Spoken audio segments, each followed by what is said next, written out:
Hello, I'm Dr. Laura Murillo, President and CEO of the Houston Hispanic Chamber of Commerce. So thankful to be with you all here today. We've got an exciting partner who's going to talk to us a little bit more about the great work he's doing to make sure that Latinos have a permanent place in history. He is none other than Carlos Duarte, and he's going to tell us a little bit more about ALMAAHH, what that stands for, and what he's trying to accomplish along with a lot of great people here in the greater Houston region. Carlos, thanks for joining us. On the contrary, Dr. Murillo, it's a pleasure to be in such an important program and partnering with such an important leader for our community. It's an honor. So much, Carlos. So tell us, a lot of people have seen maybe some social media conversations, some gatherings, whether private or public, but what is this big announcement you've got for us?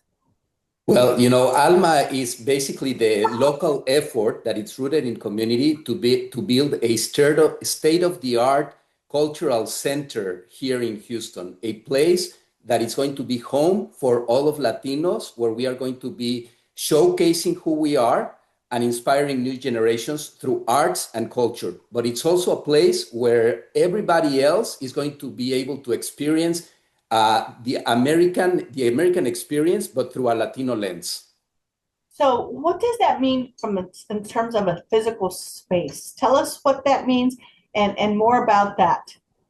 I've been thinking a lot about how is it that cities grow through time. And I think that it's really important that Houston right now is achieving or arriving at this moment where a group such as Latinos, that we're more than 40%, are creating a state-of-the-art 25 acres cultural district that is going to include not only a museum, but also space for performing arts, space for education, space for tastemakers, highlighting the culinary arts. So it is an incredible landmark destination where people from all over the world are going to be able to come to experience Latinidad through our culture and arts. And when you talk about this, I think something that's really critical is that this is not just, a dream anymore or a thought in people's head. This is a reality. And I know Harris County and our Commissioner, Andrea Garcia, and many others are involved in making sure this happens in our lifetime. Talk to us about the collaboration. Yes, thank you so much, Laura. The reality is that Commissioner Garcia has been a true champion behind this. And I need to honor, the founders, because there has been previous attempts in Houston to build this Latino museum, right? I mean, it's really an embarrassment that such an important city does not have such a space. But right now, the right players have come together to move this. Obviously, several of the most important Latino leaders, including yourself as a madrina, so thank you for that, have gathered together with the support of the public sector. So both Harris County and the city of Houston have supported this financially, but also from philanthropy. The Houston Endowment and Brown Foundation have been behind us. Now, this is not something that it's only on paper, right? We have done all of the research. We have done a number of different drawings. But the reality is that for the past 5 years, we have already been out there, number one, listening to the community. What is it that Latinos need and want for this, their home? But we've also been talking to a number of partners, and we have been in collaboration with the most important art institutions. For example, the Museum of Fine Arts Houston, the Hobby Center, the Museum for Contemporary Crafts, and others, where we have established already a collaboration where we are having outward-facing program with the community, and we have reached more than 7,000 individuals. We have highlighted more than 200 U.S. Latino artists, and we have had, for example, last year, more than 32 events already. Now, Carlos, this is a major undertaking. It's going to require a lot of collaboration. I know one thing that's very important, especially at this stage, and you hosted something at the end of the year, and I was honored to have been one of the guests, but it's so important to show, especially those foundations and big funders, that you have local support by the community. And so tell us about what that looks like and what your request is to Latinos and non-Latinos that can come together to make this a reality. Yes, thank you, Laura. The reality is that, when people think about such a big project, they are thinking, well, you're going to need a third to raise the fund, a third from philanthropy, a third from the public sector, and then a third from community, individual donors.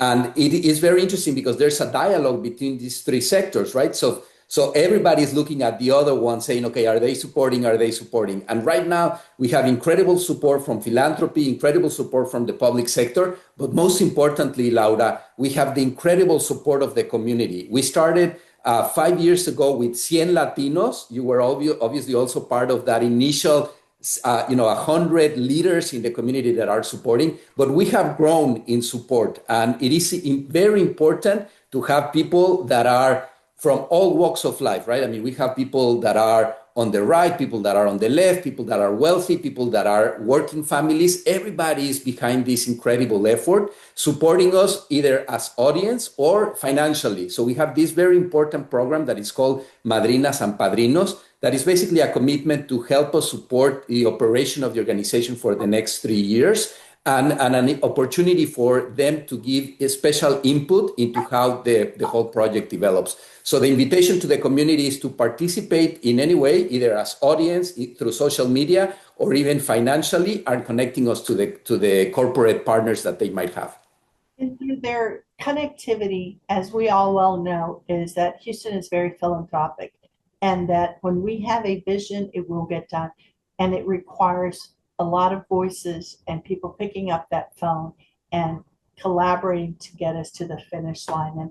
And you're on a great start, and it's going to take a lot of heavy lifting. And we encourage people who are watching this to make sure that they get involved, whether you're at the corporate level, individual level, or just have some great thoughts to share with the team. So where can they go, Carlos, for more information?